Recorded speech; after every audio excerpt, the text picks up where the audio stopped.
संजय राउत शिवसेना के बड़े नेता हैं, उनकी पहुंच सीधे उद्धव ठाकरे तक है। शरद पवार के भी वो बहुत करीबी माने जाते हैं, इसीलिए उनके समर्थन में आवाज उठती है, उनकी गिरफ्तारी का विरोध होता है, लेकिन उनसे कोई ये नहीं पूछता कि उनके करीबी कारोबारी के खाते में 100 करोड़ कहां से आए।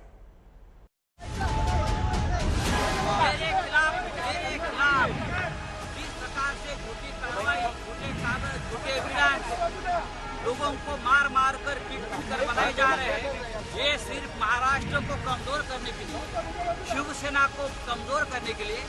लेकिन शिवसेना कमजोर नहीं होगी, महाराष्ट्र कमजोर नहीं होगा। दूसरी बात, संजय राउत झुकेगा नहीं, न पार्टी छोड़ेगा, न शिवसेना छोड़ेगा।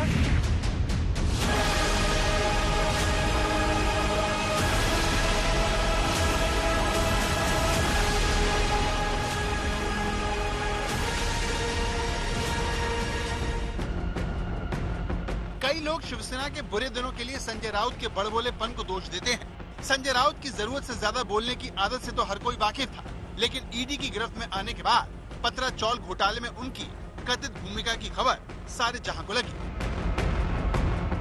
तो जिस गुरु आशीष कंस्ट्रक्शन कंपनी को पतरा चौल फ्लैट बनाने का काम मिला, उसने गैर कानूनी तरीके से 1039 करोड़ रुपए की कमाई की। गुरु आशीष कंस्ट्रक्शन प्राइवेट लिमिटेड HDIL की सिस्टर कंपनी है। ईडी के मुताबिक जांच में सामने आया कि HDIL ने करीब 100 करोड़ रुपए रियल एस्टेट कारोबारी प्रवीण राउत के खाते में जमा करवाए। जांच में ये बात भी सामने आई कि 2010 में प्रवीण राउत की पत्नी माधुरी ने संजय राउत की पत्नी वर्षा को उनके खाते में 83 लाख रुपए ट्रांसफर की। ये पैसा गैरकानूनी तरीके से कमाया गया था।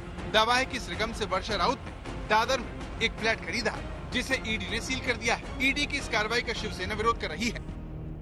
ईडी जांच कर रही है और उनके आप बॉडी लैंग्वेज देखिए, उससे लगता नहीं है किस तरह से मफलर निकाल करके ये सब कर रहे हैं और इस तरह से कह रहे हैं कि हाँ मैं शिवसेना नहीं छोड़ूंगा। मानो ये इसलिए दबाव बन रहा है। ये वो पूरी तरह से दोषी है और ये जांच आज से नहीं चल रही है, लंबे समय से जांच चल रही है। कई कार्रवाई हुई, कई बार पूछताछ हुई है और मेरे ख्याल में कोई भी जांच एजेंसी जब किसी को हिरासत में गिरफ्तार करती है तो कुछ ना कुछ होता है। अब बाकी सारी चीजें जांच में आएंगी। हिंदुस्तान में ईडी ने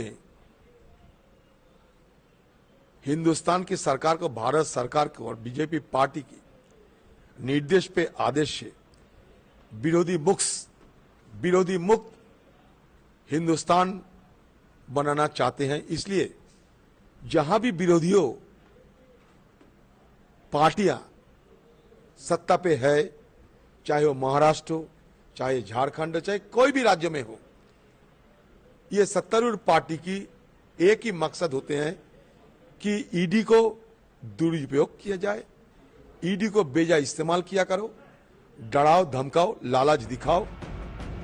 अब सवाल है कि संजय राउत की पत्नी को पतरा चौल घोटाले के आरोपी से पैसे मिले, ये बात कैसे पता चली? तो इसकी भी कहानी दिलचस्प है। साल 2020 में महाराष्ट्र में सामने आए PMC घोटाले की जांच हो रही थी।